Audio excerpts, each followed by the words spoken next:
ele seria talvez mais necessário no Brasil de hoje do que foi no Brasil em que ele foi tão importante. Ele definiu o que o MEC faz. Um artífice do futuro. O Paulo sempre parecia assim um político de uma democracia avançada. Transforma a discussão da educação nacional. O Paulo inovou. Ele tinha uma clara visão do que é comandar uma máquina. There's two phases to Brazilian education, before Paulo Renato and after Paulo Renato. O Paulo provocou, eu reitero, uma revolução no sistema educacional brasileiro.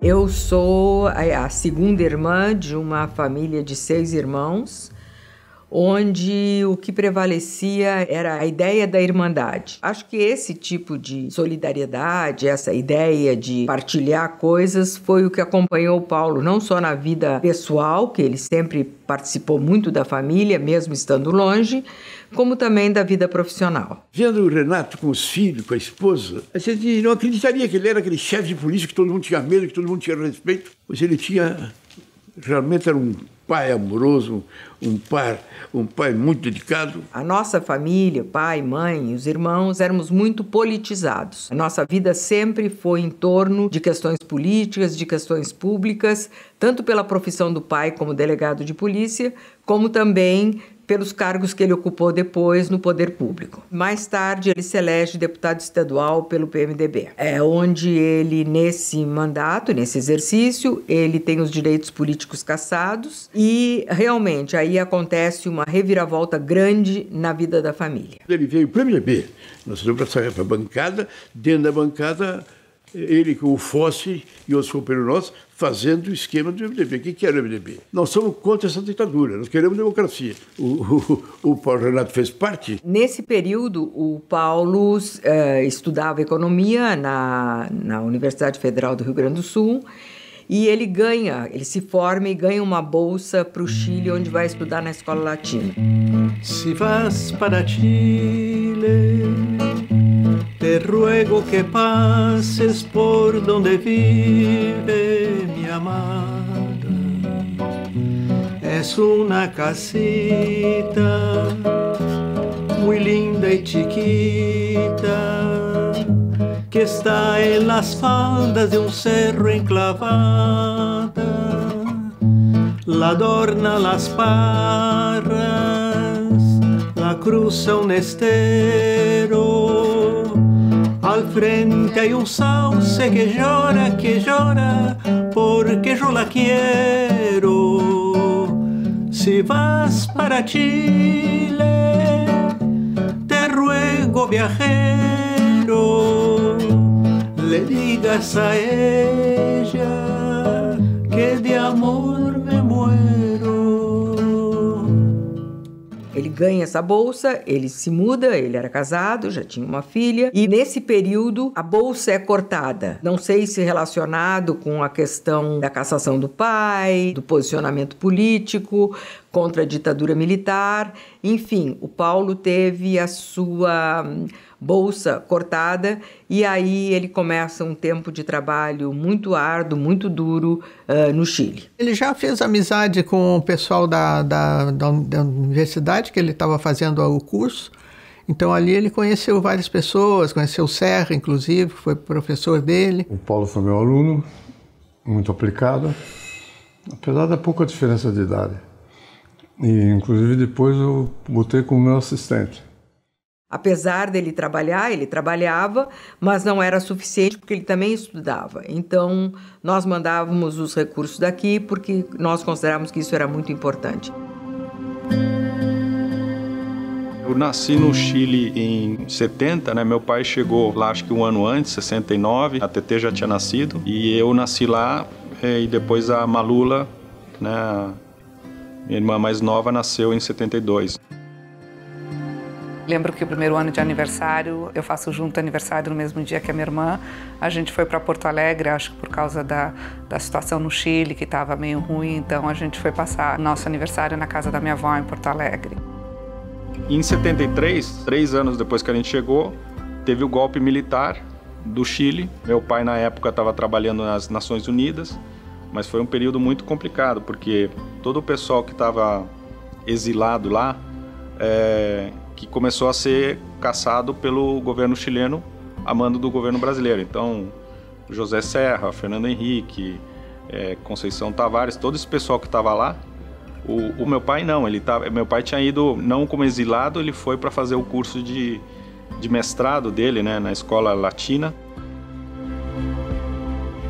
Eu lembro da mãe nos dizendo para não passar perto do rio Mapocho, porque haviam muitos corpos que boiavam, que eram corpos de pessoas que tinham sido pegas, né, pelo governo, torturadas e jogadas no rio.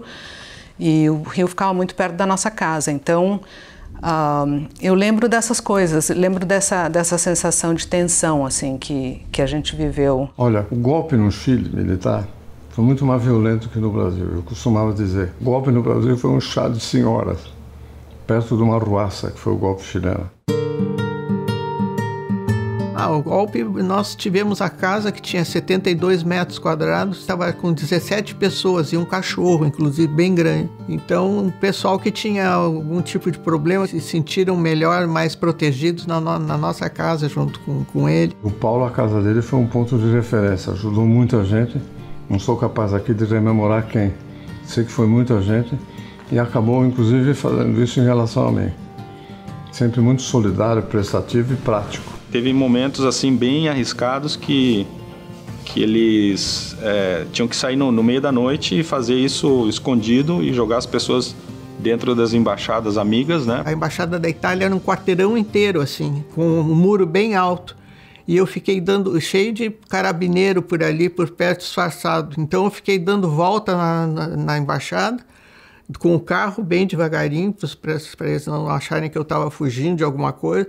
E quando eu cheguei, ele já tinha pegado a menina e atirado por cima do muro, não sei como que ele conseguiu, eu acho que deu um jeito, e atirou a menina para lá, para o outro lado, para os jardins da embaixada. E essa eu pedi para ele que fosse a última vez que ele fazia essas coisas, né, porque estava muito perigoso, mas eu não sei, acho que ele não me obedeceu.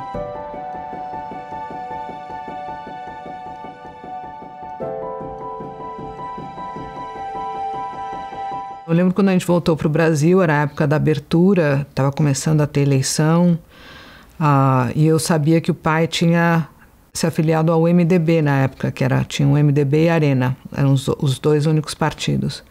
E eu sabia que o MDB era um partido de oposição, então eu nunca contava para nenhum dos meus amigos que o pai fazia parte do MDB, porque eu sabia que aquilo lá podia colocar ele em perigo, e a gente sempre guardava segredos lá no Chile, com as histórias de estar escondendo gente, que estava sendo perseguido politicamente. Em 78 mesmo, foi contratado professor da Unicamp. Campinas foi onde a gente cresceu, né, basicamente, assim, quando a gente estava na Unicamp. Uma das coisas que eu lembro que o pai conta que eu falava, é aqui que tu brinca, logo depois que a gente se mudou para Campinas. Quem me falou dele, né, com muito entusiasmo, muito respeito, foi a professora Maeda Conceição. Quando o Paulo chegou na Unicamp, ele já chegou ocupando posição de destaque. Ele integrou um grupo com o Geraldo Giovanni e o Irineu, criaram uma associação de desenvolvimento universitário, a ADU. E esta associação foi responsável pela grande mobilização da universidade para nós criarmos o nosso regime autárquico. Então, a primeira grande estrutura da Unicamp se deve exatamente à função que o Paulo Renato veio exercer como economista assim que ele chegou para ser nosso professor. Tratava todos da mesma maneira, fraternalmente, natural dele. Eu atribuo a formação dele no Colégio Anchieta e a família dele. Eu era da Unicamp também, então eu comecei na Assembleia, já ia na Assembleia de Professores, e comecei a prestar atenção no cara que presidia, né? Soube que era do Rio Grande do Sul, o João Manuel Cardoso de Mello, que na época mandava em todos nós, né? Ele disse que esse era o representante dele, João Manuel. Em 79, ele assumiu a Dunicamp. A Dunicamp é a associação dos docentes da Unicamp. Demonstrou outra qualidade muito importante, que é a capacidade de diálogo e de composição de interesses. Né? Com isso, você vai desenhando certas qualidades do professor Paulo Renato, meu querido amigo,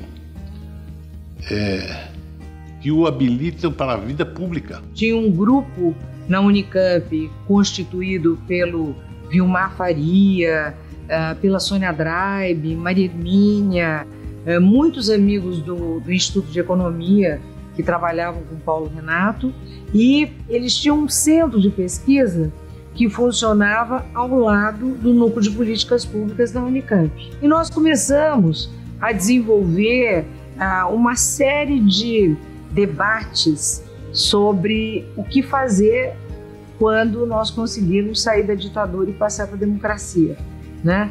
Então, esse processo, ele praticamente ocorreu em 1982, 83, quando o Montoro foi eleito pela primeira vez pelo voto direto. Aí é outra etapa, que ele fica fora da universidade, porque ele vai para o governo Montoro, foi eleito em 82, toma posse em 83, fica primeiro na Secretaria do Planejamento, depois vai para a Secretaria de Educação. E nesse período, como secretário de Educação do Montoro, nós tivemos várias reuniões porque eles encomendaram pesquisas ao Núcleo de Políticas Públicas. Eu mesma coordenei uma pesquisa sobre a descentralização da merenda. O papel do Paulo Renato na educação começa antes do MEC, quando ele era secretário de Planejamento, se não me engano. Ele mudou o panorama financeiro, a equação das universidades paulistas. Definiu-se uma fração do orçamento do Estado, e aí cada universidade paulista recebeu o que lhe correspondia, e a mensagem era: se virem, usem isso como vocês acharem melhor. Isso teve um impacto enorme sobre as universidades paulistas, deu a elas a preeminência que até hoje elas têm, ajudou a confirmar. O professor Pinotti vai para o lugar dele na Secretaria de Educação e ele torna-se candidato a reitor da Unicamp. Depois que o pai saiu da Secretaria de Educação do Estado de São Paulo, ele foi para a Unicamp, ser o reitor da Unicamp. E um reitor extraordinário. Não há dúvida nenhuma, eu assisti isso nós estamos em 1986. E fez coisas muito importantes. Novos cursos noturnos, criação de núcleos de pesquisa, que era muito importante. Uma ideia realmente brilhante, porque a forma moderna de pesquisa são núcleos interdisciplinares de pesquisa. Quando ele terminou a reitoria da Unicamp, ele foi convidado pelo governo do Brasil para ser o gerente de operações do Banco Interamericano de Desenvolvimento, o BID, em Washington.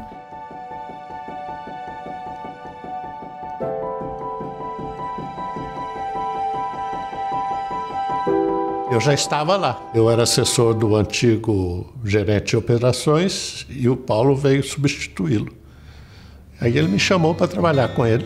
O mais importante é que nesse momento o BID passa uma transformação muito forte. O BID, que era eventualmente de projetos basicamente na área de infraestrutura, ele entra forte na área social e entra forte no tipo de projeto que é condicionado a mudanças de política. Um organismo internacional, o processo de gerar consensos é um processo complexo e difícil. E o Paulo, que tinha essa capacidade, desabrochou nessa coisa. Então, eu acho que a capacidade de ter decisões políticas envolvendo diferentes agentes e atores, tenho certeza, o Paulo já tinha essa característica, mas o processo dentro do BID, tenho certeza que abriu para ele um tipo de qualificação e de experiência que deve ter sido fundamental também para navegar a política de um governo tão complexo como o governo do Brasil na área de educação, né? I started working in Brazil before Paulo Renato. In the late 1980s, I was in the Brazil division of the World Bank for education and started traveling all over the country. And the picture was terrible. I mean, the quality of services was very low. There were problems, structural problems in the Northeast that, the municipalities were responsible for most of the systems, and they didn't have money. The preparation of teachers was ridiculous. I mean, 30% of the teachers in the Northeast had only primary school education themselves. And so it was a system that really needed to change, and there was no political support for major change in MECI. We worked with a series of ministers, and it was, very demoralizing, frustrating experience.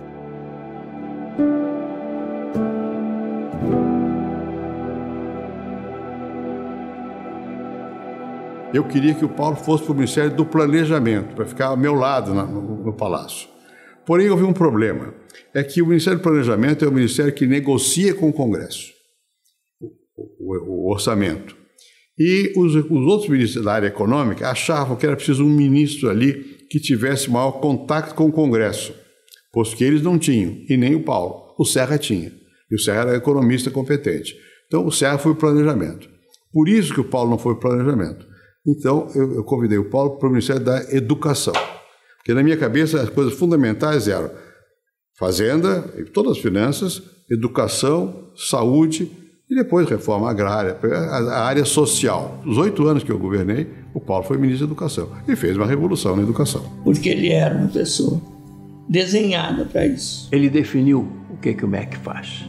O MEC não tem escola e, constitucionalmente, o MEC não manda nos estados e no município.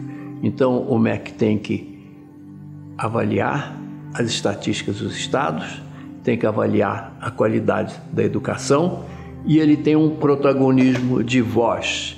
Ele orienta, ele provê ideias, ele gera as grandes pautas da educação brasileira. And really starts bang, bang, bang, taking all of the structural measures that were necessary to really put education in Brazil on a different trajectory. E ele definiu alguma coisa que, a meu ver, até hoje é válida. O MEC não tem escola. O MEC não manda nas escolas do Estado e nas escolas do município. Então ele definiu o papel do MEC, medir a educação, estatística educacional, que estavam num estado catastrófico. O MEC dizia que a evasão entre o primeiro e o segundo ano era de 50%, e os melhores estatísticos brasileiros diziam que era 0,5%. Então, quando ele entrou, ele levou uma professora de física da USP e acertou, e daí para frente o MEC passou a liderar as estatísticas educacionais com uma grande solidez. Em segundo lugar, avaliação. O MEC tem que avaliar, ou seja, o MEC mede o que está acontecendo e o MEC avalia. Em fevereiro de 95, então, a primeira tarefa do INEP era começar a montar o sistema de avaliação da educação básica. O Paulo tinha vindo dos Estados Unidos, estava muito bem impressionado com as estruturas de avaliação dos Estados Unidos, especialmente o SAT, né, o NAEB americano. Toda vez que você vai inovar, as pessoas não gostam. Os interesses estabelecidos ficam contra.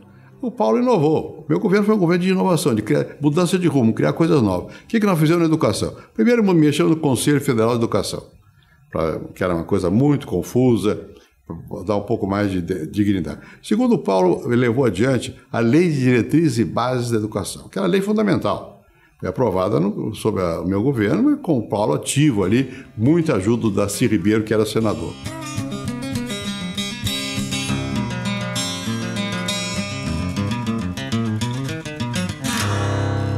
A NBB foi criada pelo Darcy, e aí entrou um enxame de deputados e senadores remexendo, botando coisa, e aí orquestrado pelo Paulo Renato, com Maria Helena e algumas outras pessoas ali do gabinete, e eles disseram, não, peraí, volta a do Darcy, e rapidinho conseguiram aprovar a do Darcy, que era bastante boa. É um projeto que guarda semelhança na sua estrutura ao projeto Darcy Ribeiro. tem como característica essencial o fato de ser uma lei e não uma política educacional. E como deve ser, uma lei de diretrizes e bases. Ela abre o espaço para a política. E há muitas inovações na LDB. Não é? Eu destacaria que pela primeira vez nós estamos tratando da questão do ensino à distância, que pela primeira vez pode ser regulamentado agora. Tratamos uma outra inovação importante, é o fato de elevarmos a formação do professor primário a nível superior, através do Instituto Superior de Educação e de Magistério. E a terceira característica inovadora é que ela realmente abre o espaço para a diversificação, tanto do sistema de ensino superior, quanto do ensino técnico. A LDB, a Lei de Diretrizes e Bases da Educação, que foi aprovada em 96, ela é a pedra fundamental de todo o sistema educacional brasileiro. Ele estabelece o que é papel do governo federal, dos estados, dos municípios, né? Muitas discussões antes do Paulo já estavam em andamento, muitas contribuições importantes já existiam sobre o que deveria ser esse marco regulatório da educação brasileira. E ele conseguiu, com o time dele, com uma capacidade incrível ali de negociar, de ouvir, de convergir, de concordar, de discordar, mas levar a um consenso, ele conseguiu aprovar a LDB, que fundou a educação moderna do Brasil. Na realidade, a LDB veio modernizar todo o sistema educacional brasileiro, tanto o superior como o básico. As universidades estavam estagnadas, não havia uma lei. Como é que se faz uma universidade? E o mercado brasileiro cresceu muito, a população cresceu muito. Então, ali se colocou na LDB a grande possibilidade das entidades particulares serem de vários tipos. Podia ser uma SA, um empresário individual, com fins lucrativos, sem fins lucrativos, porque até ali só tinha dois tipos de universidade, as sem fins lucrativos e as fundacionais. Então, o mercado estava muito restrito. E também, pela primeira vez, a LDB inovou quando ela coloca o conceito de avaliação, de qualidade, que não havia nas outras leis, né? Tinha uma lei só para o ensino superior, uma só para o ensino básico, e não se falava em processo de qualificação. Quando o Paulo Renato entrou, se o secretário de Educação do Piauí dissesse que a educação dele era melhor do que a de São Paulo, não havia como desmenti-lo. No fim do primeiro mandato do Paulo Renato, todo mundo sabia como que estava cada estado com relação ao outro. Quer dizer, esse está aqui, esse está aqui, esse está aqui. Quer dizer, foi uma revolução. Da mesma forma que o Provão fez essa revolução nas instituições de ensino superior. Quer dizer, foi uma mudança espantosa.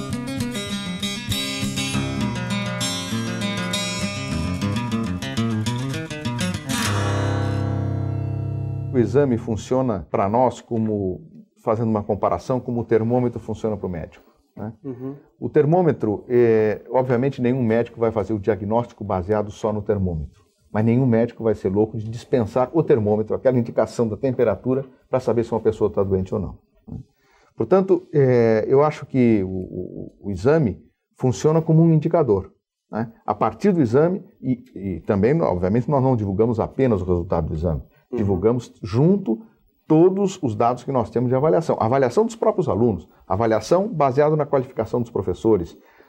Este ano teremos também com base nos laboratórios e bibliotecas, ou seja, nós vamos ter, realmente, nós estamos formando um conjunto de indicadores de qualidade do sistema e certamente, com a análise mais em profundidade, nós vamos poder tomar medidas claras para melhorar a qualidade em partes do sistema que realmente deixam muito a desejar. O Paulo Renato trouxe a ideia de avaliação para dentro da educação, que é uma coisa fundamental.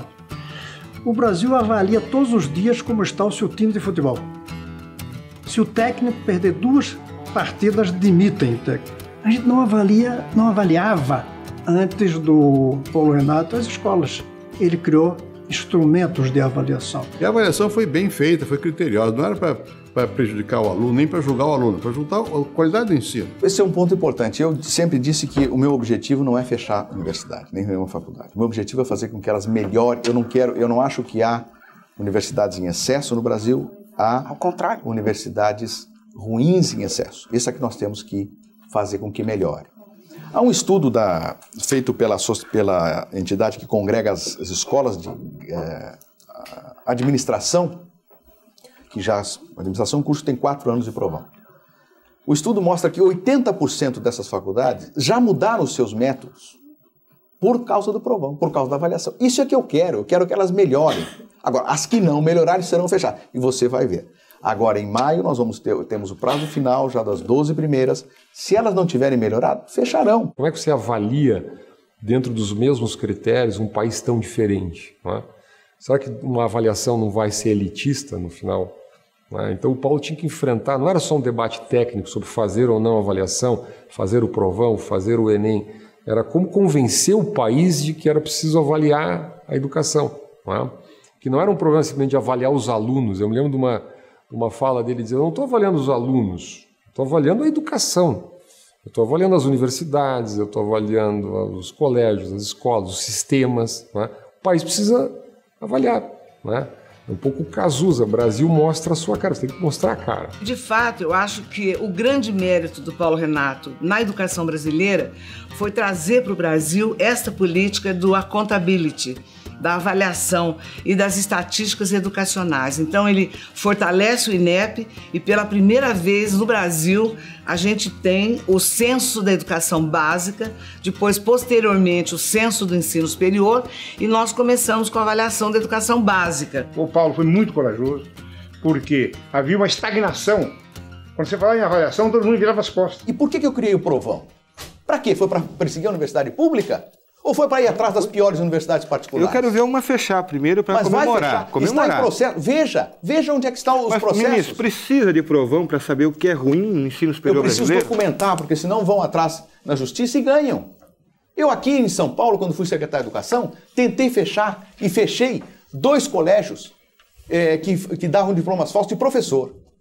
Os meus antecessores tentaram por anos e não conseguiram, porque ganhavam na justiça. O provão era pesado, porque o provão tinha uma enorme visibilidade na mídia. Nós começamos então a montar o Enem, que praticamente a proposta do Enem, ela ficou pronta. Eu era presidente do INEP, tinha lá vários diretores, um diretor muito importante do provão, que era o Josimar, que veio com o Paulo Renato da Unicamp, né? A Marinês, que era diretora do Enem, e que também tinha se aposentado da Unicamp. Eu ajudei a construir as matrizes de avaliação do SAEB, né, que é o nosso sistema de avaliação da educação básica, altamente consolidado, respeitado no mundo inteiro, e por estar lá e discutindo a avaliação, aí eu participava das discussões do sonho maior dele, que era a criação de um exame nacional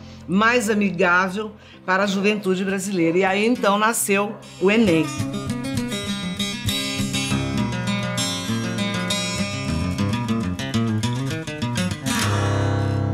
No vestibular, o aluno de escola particular sempre foi mais privilegiado, porque o sistema de vestibular é um sistema que aferia basicamente conhecimentos específicos, não é? E com isso acabava privilegiando mais os alunos que vinham de escolas particulares ou que tinham um treinamento específico em cursinhos. O Enem, o Exame Nacional do Ensino Médio, ele mede habilidades e competências desenvolvidas durante o ensino básico todo. Portanto, eu acredito, nós vamos poder comprovar isso com os resultados, mas eu acredito que, estritamente do ponto de vista da democratização do acesso, nós estamos com o Enem mudando no sentido correto, no sentido de ampliar as oportunidades para os alunos das escolas públicas. O Paulo foi o maior entusiasta, dentro da equipe do Ministério da Educação, do Exame Nacional do Ensino Médio. No dia do exame, ele vibrava, ele ficava conosco no plantão, ele atendia telefone, os funcionários que trabalhavam naquele início do INEP tinham uma idolatria pelo Paulo, ele era de fato o líder desse movimento. O Enem é a mola de qualificação da escola privada brasileira de educação básica. Toda a escola brasileira ela é cobrada pelos pais sobre o seu desempenho no Enem. Eu me lembro muito, de uma maneira muito pitoresca, na primeira aplicação do Enem, na reunião ministerial que foi subsequente, um episódio muito engraçado que quando o Fernando Henrique entra para começar a reunião, os ministros estão manipulando a prova do Enem, e o Pedro Malan, principalmente, está com uma régua. Acho que ele estava fazendo um cálculo para a questão de matemática. E o presidente, então, brinca, dizendo que quem tivesse menos de 7 naquela prova, perderia o ministério. Tem um trabalho que eu não mencionei, muito importante, feito também pelo Paulo, que foi a regulamentação e parametrização dos currículos brasileiros, né? Os parâmetros curriculares nacionais e depois todo o Programa Nacional de Aquisição de Livros Didáticos, como ele conversava com os parâmetros. Isso acabou criando no Brasil uma qualidade de produção intelectual, uma qualidade de produção de recursos pedagógicos que é uma das 5 melhores do mundo, indiscutivelmente. Criou-se no Programa Nacional do Livro Didático uma metodologia que é a prova de corrupção, porque quem escolhe é o professor e quem paga é o governo federal, e essas duas entidades não se conversam, não é? Então, um sistema meritocrático que o professor podia escolher um livro que conversava com a forma como ele queria ensinar, e esse livro estava absolutamente adequado com os parâmetros estabelecidos. Isso foi revolucionário para toda a educação pública e para a educação privada. O Paulo inovou na Lei de Diretrizes e Bases, inovou no Provão. A inovação maior foi uma outra, quando nós mudamos a Constituição para obrigar o governo federal a dar recursos para a educação primária, que não era a função do governo federal, como contrapartida a alguns avanços dos municípios, e que para poder aumentar o salário dos professores das zonas mais pobres do Brasil, aumentar a matrícula das escolas municipais.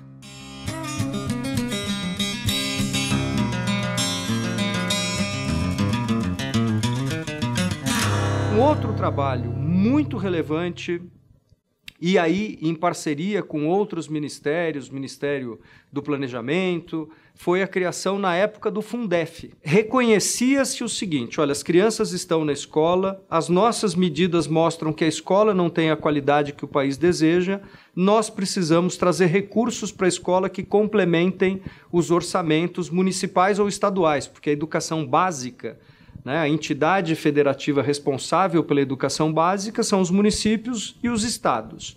Então, o Fundef era uma forma de financiar a melhoria da educação básica. Na época, ele chamava Fundo de Desenvolvimento do Ensino Fundamental. Hoje, ele é o Fundeb. Reservamos para o Fundef 15% da arrecadação dos municípios. Os outros 10% que tem que gastar em educação, eu quero que me provem que não podem fazer uma boa creche, uma boa pré-escola de qualidade. Não é? Mas vamos voltar ao Fundef. Então, esse dinheiro, né, que ia para outras finalidades, hoje está indo para dentro da sala de aula. Não é? Ou não. Tá, porque senão o prefeito perde esse dinheiro. Ele tem que gastar 60% em salário. É obrigado, o Fundef obriga a gastar 60% de salário. Então o salário é um dinheiro que vai para o salário do professor. O salário dos professores em São Paulo, no estado de São Paulo, em função do Fundef, aumentaram o piso salarial de cerca de R$250 para mais de R$600 nestes 5 anos. No Nordeste, os salários aumentaram 50% num ano nos municípios do Nordeste. Então, o que aconteceu aqui? Nós temos...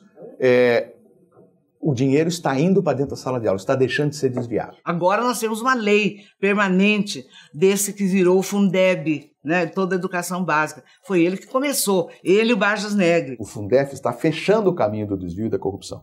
Né? Vamos ver por quê. Esse é um ponto muito importante. Eu diria claramente o seguinte. Primeiro, hoje está se desviando muito menos dinheiro da educação do que se desviava. Hoje está se roubando muito menos dinheiro da educação do que se roubava. E, entretanto, há mais denúncias. Como saber isso? O senhor que é economista gosta de mostrar agora os vamos ver. Agora então me mostra. Certo? Agora você é economista. Né? Por que há menos? Como provar que há menos... Vamos lá. Em São Paulo, antes do Fundef,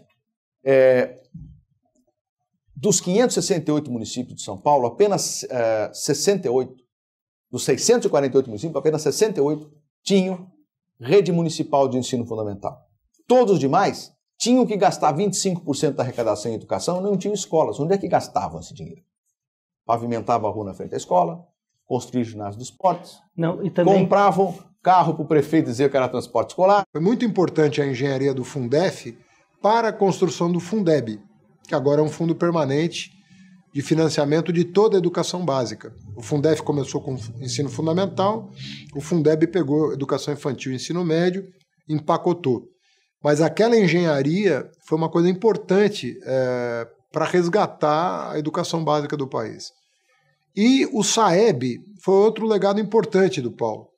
O SAEB é o sistema de avaliação da educação básica, que ele fazia por amostragem, mas segundo uma tecnologia importada dos Estados Unidos que permite a comparação no tempo. Então, era uma metodologia de trabalho que me agradava muito. Mesmo não tendo sido contemplado com mais recurso orçamentário, Paulo encontrou uma maneira de deixar algumas marcas importantes. Mais dinheiro sempre é bom. Eu acho que em educação especialmente, todo dinheiro bem gasto em educação é um investimento essencial para o país, para as pessoas. É o que de mais importante nós podemos fazer para o nosso país, né? Agora, eu diria, o dinheiro era muito mal aplicado, era muito desviado. Ele não chegava na sala de aula. Hoje ele está chegando, né? Se eu tivesse antes mais dinheiro com o sistema anterior que eu tinha, eu só tinha uma certeza, ia aumentar o desperdício. Eu não tinha certeza que ia aumentar o benefício para o aluno. Hoje eu tenho certeza que mais dinheiro na educação leva à melhoria da qualidade, porque o dinheiro está chegando na sala de aula realmente.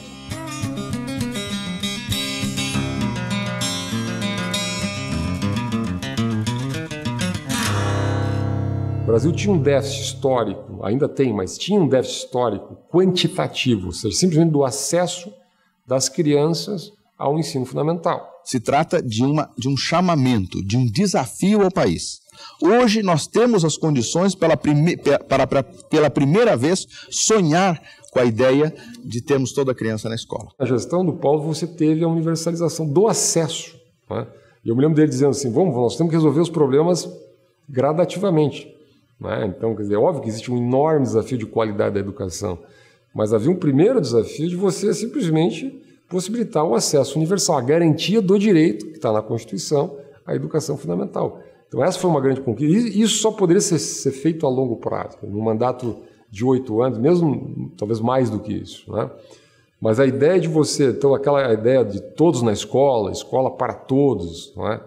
Ou seja, que era um pouco um convencimento de que os pais tinham que colocar as crianças na escola, os prefeitos tinham que garantir o acesso à educação. E o Brasil só concluiu, né, no fim da década de 90, aquilo que o mundo desenvolvido tinha feito 100 anos antes, mas que era uma etapa fundamental, que era a etapa da quantidade, colocar todo mundo para dentro.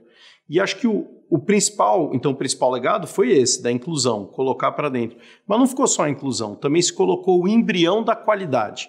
Porque não deu, obviamente não era possível dar a qualidade de cara, né? Porque toda vez que você amplia o sistema tem uma queda, mas seja com financiamento, né? Com o Fundef, que agora acabou de ser constitucionalizado como Fundeb, né? Então o financiamento, seja com a avaliação, todo o sistema, o SAEB, o olhar para a avaliação no Brasil, isso é que permite que hoje a gente possa estar brigando pela qualidade. Colocar todas as crianças na escola. Foi exatamente nos 8 anos da gestão do Fernando Henrique que nós tivemos todas as crianças na escola, no ensino fundamental, uma cobertura de 98%, que hoje se mantém. Quando nós fizemos as bolsas, era Bolsa Educação, né? Que hoje é Bolsa Família, juntaram várias bolsas. Não foi fácil, porque também dentro do governo, quanto vai custar? É uma caixa preta, não tem limite. Eu digo, Paulo, vamos levando isso que a gente acaba conseguindo. E o Paulo sabia fazer isso. Como ele era economista, ele sabia calcular também, né? E ele sabia ir lá convencer para brigar com...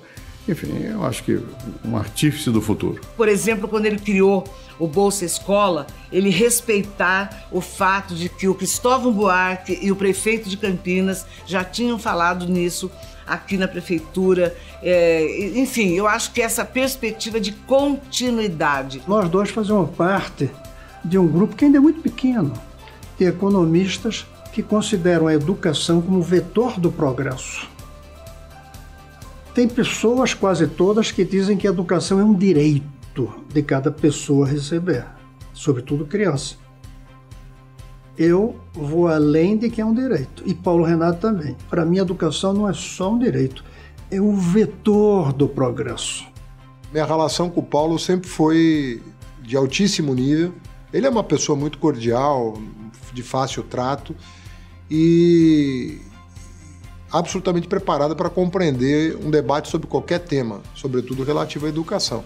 Então era muito fácil o trato com ele, né? Nós nos encontrávamos frequentemente para conversar sobre os projetos do Ministério da Educação e ele jamais foi obstáculo à promoção da educação nos governos do PT. Quando criticava de forma sóbria para melhorar os projetos. Em geral, conseguia.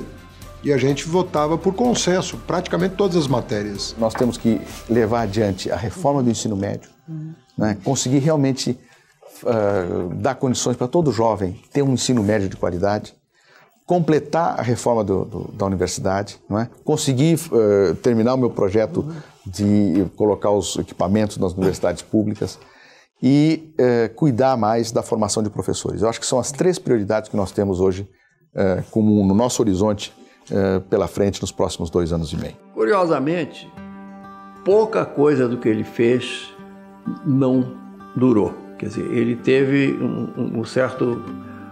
uma varinha mágica, que é onde ele tocou, ficou. Os méritos do Paulo nessa matéria, mas são incontáveis. E ele tem essa qualidade que é rara. Ele junta a gente. É muito visível no Brasil de 2021 realidades que só existem por conta do trabalho do Paulo, e sempre lembrando que ele tinha uma equipe muito boa, que ele soube selecionar e dirigir. Educação à distância. O Brasil é um dos países mais sofisticados do mundo de educação à distância. Nós temos milhões de brasileiros que só podem sonhar em ter o ensino superior porque a LDB permitiu isso. O Fundeb, né? O Fundeb significa que tem muitos professores no Brasil que ganham melhor por uma conquista que nasceu como Fundef e que hoje é um Fundeb para sempre. Isso é muito relevante, né?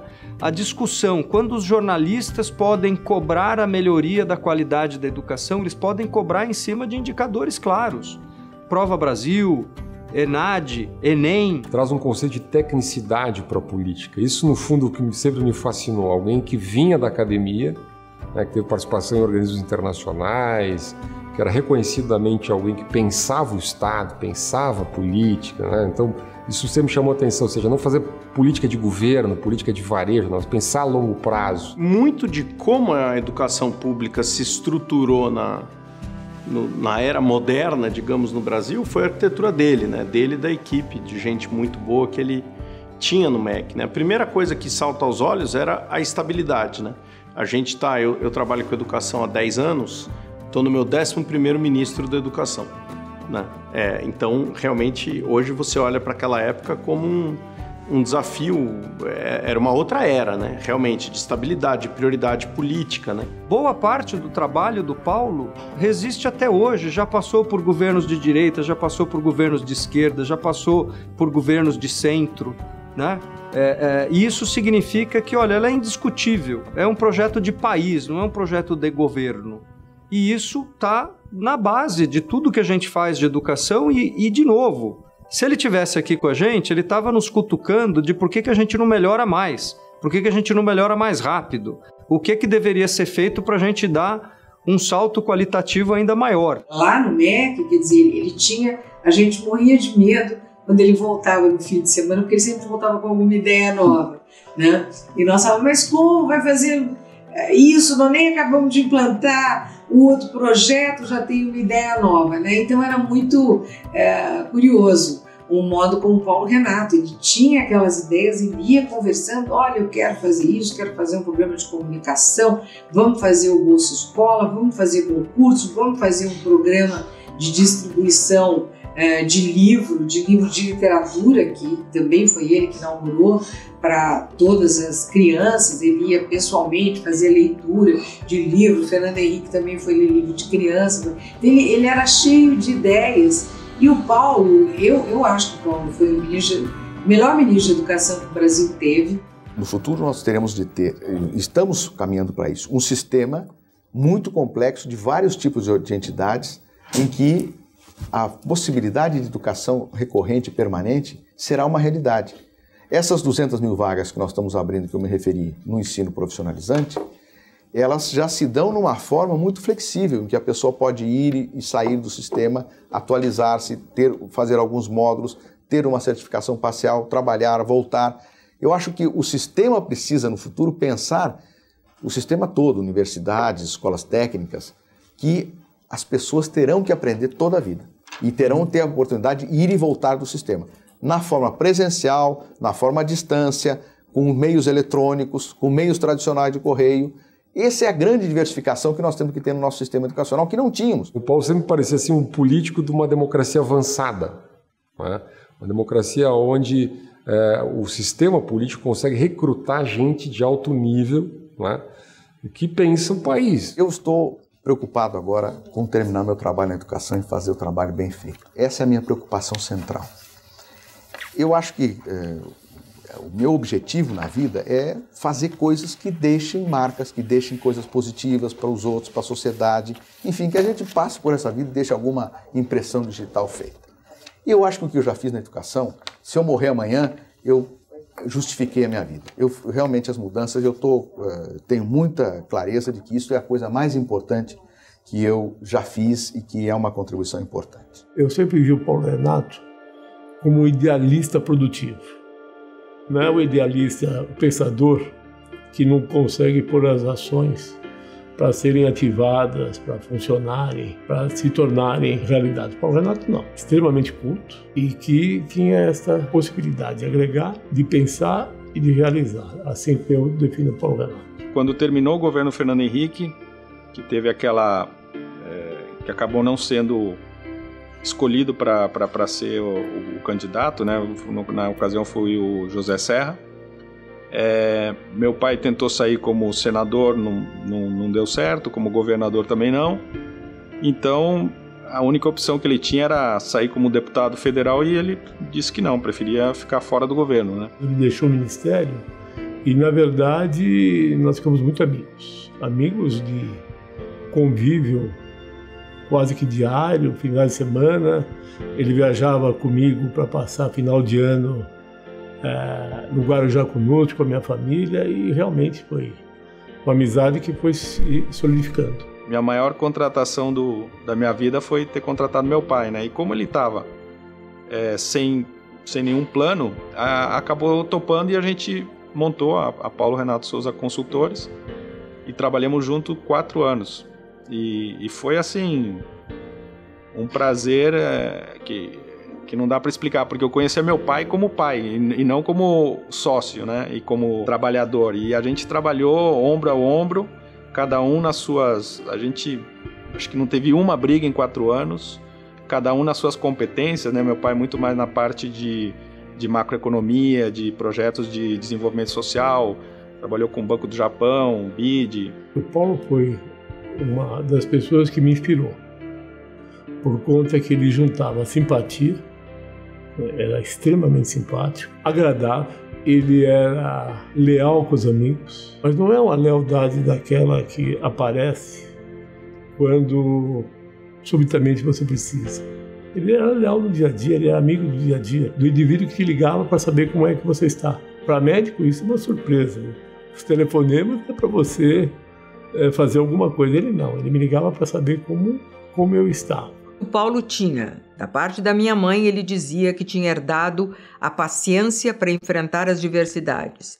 E do meu pai, a coragem para fazer o que tinha que ser feito, mesmo com custos pessoais, e também de atender a todos, mas na forma como cada um necessitava. Eu trabalhava na campanha do Lula e o pai trabalhava na campanha do Fernando Henrique. O pai sempre foi uma pessoa muito aberta nesse sentido, né? De respeitar as posições das pessoas e as diferenças. Não é que era uma pessoa insensível, tecnocrata, muito ao contrário, muito humano, e acho que isso fazia com que ele sofresse, né, quando tinha problemas de trabalho, pessoais, o que seja, acabava a mola de absorção acabava sendo o coração. Não era tanto a quantidade do tempo que ele passava com a gente, mas a qualidade. Quando ele estava com a gente, ele era muito presente, né? Então, questões de chegar em casa cansado do trabalho, às 11 da noite, podia ser qualquer hora que ele, se a gente precisasse de ajuda na lição, em alguma questão de fazer, ele estava sempre disposto e atencioso.